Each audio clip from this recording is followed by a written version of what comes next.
Good morning, everybody. It's 9:25 a.m. in Tasmania, Australia, and it's the 12th of December.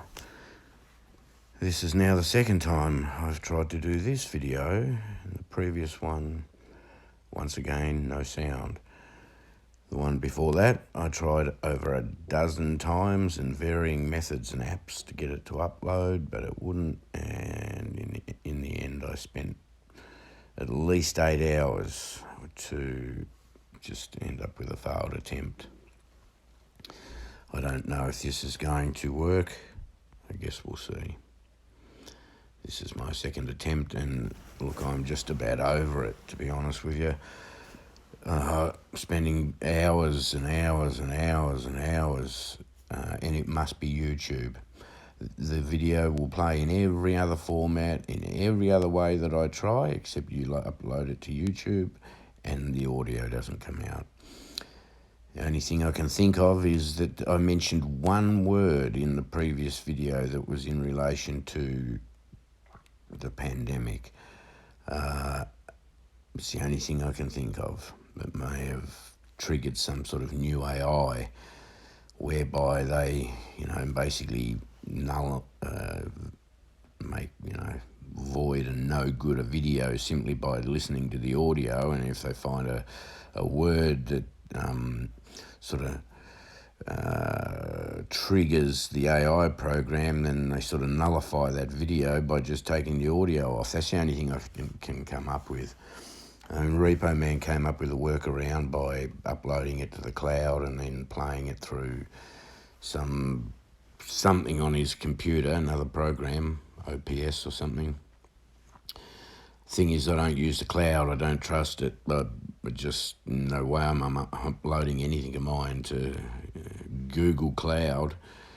So I try emailing my videos to my own email address so then I can access them on my computer, because I do all my videos from my phone, but ultimately the videos are too long and I can't email them. There's an attachment limit, which is ridiculous, really. I mean, emails are useless if you want to send any significant amount of information. But anyway, that's my whinge. So, where are we at? Chad's put out a new one I haven't seen. Where are we at? We're definitively in that Hanukkah period, and it's all aligning with things that we're seeing at COP28, and I believe that we could go at any moment. I don't have any scriptural verses to support that, other than the overlaying of the 7 days that Noah was at the Ark door with sort of the period of Hanukkah that we see now. But there are a lot of world events that are supporting that we're at that particular point in time. Now, Craig Bong's done a couple of videos now. I think a recent one, which I haven't watched, and the interview that he did with, I think it's Janie Duvall, which is extremely interesting videos, and the alignments are incredible. Now, a lot of that culminates today on the 12th. So we had, I think, from the 10th to the 12th were negotiations on agreements.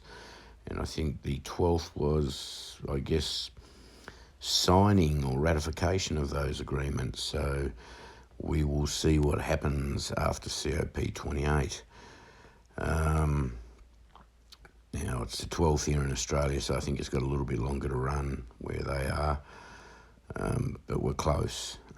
Aaron from Got a Minute did a video recently where he counted back, I think it was 50 days from December 9th, 2030, which brought us to around about December 16th, 2023, which is soon, and that could possibly have some significance. I'm not sure whether it does or not, because it aligns with some blood moons, etc., that happen in, I think it's 2030. Oops, I just plugged my phone into the charger before it goes flat. So I'm really, really closely watching this COP 28. I don't have any magic verses. I haven't studied anything out. I sort of stopped studying in Ezra when we got past that date, and then deferred really to the studies that Kelly and Mike were doing on Habakkuk and where were they? All the recent lives that they've done. So I'm sort of deferring to them at the moment, but it does definitely align with this period we're in, this 7-day period, and then the great 8th day after that. We'll see what happens. I'm just scrolling through my feed here just so that there's something visual, because I don't have anything to make myself. A brother of ours, great southern land of the Holy Spirit, he shared a post from Norman Salas. There was some interesting information there about the Paris Accords. Now, if you watch Craig Bong's interview, I think it was Janie Duvall, I'm not sure of her exact name, but there was some mention of the Paris Accords there and how many of the agreements, like Paris Accords and all these other agreements that have sort of gone on behind the scenes with the elites, how they have all been done in sort of 2 and 3 and 5 year agreement lengths, stretching right back to 1992. But it's all culminated now such that things like the Paris agreements, etc., they all can be signed off at this COP28. It's all sort of brought us to this terminus point that we're at now. So I just would like to encourage everybody, that's all I can do today. I think we are so close that I'm looking up more so than studying whether I can find, another little verse somewhere that'll point us to a date, because I think we're so close to that date now. I mean, Kelly's doing all that sort of work now anyway. There's no point reinventing the wheel. All the verses and scripture that he's looked at lately, with Zerubbabel and all those sorts of people, and the significance of these time frames is just incredible. And I agree with what he said, and I also agree with what Mike has said as well. I'm glad that we seem to be past the backbiting bit too. It was really sad there for a while that I saw everybody going against each other. But I think that's more disappointment of dates passing than people really having a big issue with each other. Like, Kelly calls a lot of people out, but he also says he is who he is. He calls a black duck a black duck. So, expect that from him. That's the sort of guy he is. Remember, we're all different. God uses all our different personalities. So, hey, I think we need to just take a chill pill, all go out in love. That's what we need to do. We don't want to leave videos, divisive videos, argumentative videos behind as sort of our legacy once we're gone. We need to go out and love, so it's good that sort of stuff stopped. At the end of the day, God is the only one who knows who is really saved and who isn't. Any of the things that we've got wrong, they'll go in the Bema Seat judgment anyway, so it's not much point arguing about little things whilst we're here in these last few minutes that we have. Oh, look, there you go. Got a minute. At Craig Bong 1573 has made a convincing argument, presenting over 25 reasons why King Charles could be the guy. None of us know for sure, but if this is correct, it gives us a good perspective of the season we're in. For those that like to consider many things, have a listen. I would encourage everybody to go and have a look at that. That's 2 weeks ago. That could be the one that I just recently watched, because it was about 2 weeks old. What's old bro Chooch up to? Not a lot, just talking about his orangutan. Anyway, guys, stay encouraged. I think we are very, very close. Oh, look, more airstrikes on Damascus. We've been expecting that as well. Everything's there. We know that. The volcanoes, the earthquakes, the signs in the heavens, changes in the weather, all this political stuff, the wars around Israel, China, Taiwan, Russia and Ukraine. We've got North and South Korea. We've got all these other minor countries and some large countries doing crazy things. We've got Turkey with a massive army. I mean, they're just a fence sitter. You don't know which side of the fence they could fall on, although biblically we do. It won't be the side of NATO.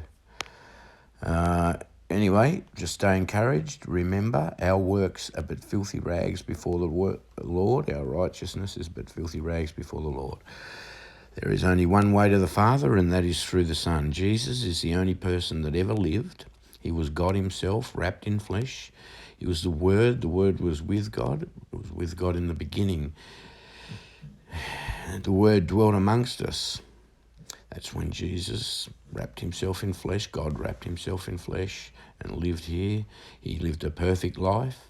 He willingly allowed himself to be sacrificed because his works were the only ones that were going to be a sufficient sacrifice for our Father, sufficient in so much as perfect. So Jesus was the only perfect person to live. Therefore, he is the only way that we can get to the Father, and it's through his works, not our works. So Jesus' willing sacrifice and perfectly lived life ended up being the conduit for our salvation. So we add nothing to that, nothing whatsoever.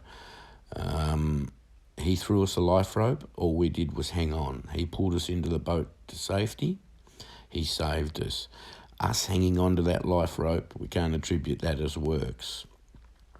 And people do. They try and work their way into heaven. They believe that the things that we're doing here on earth, good things that we may do, get us some sort of get out of jail free card, that we can work our way to heaven, but we can't, because it says all men have fallen short of the glory of God. So we've all committed the one sin that made it so that our works weren't sufficient.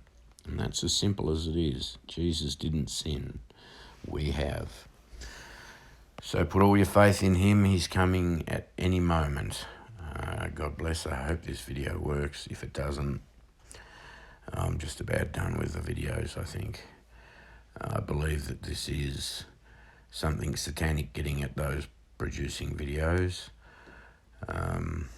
because this has never happened to me in 2 years plus. It started happening to Mike, and it happened to me, and I know it's happened to other people as well. Anyway, God bless. Let's see what happens over the next day or so. Keep watching Sunset in Israel. It could be the time, in the twinkling of an eye.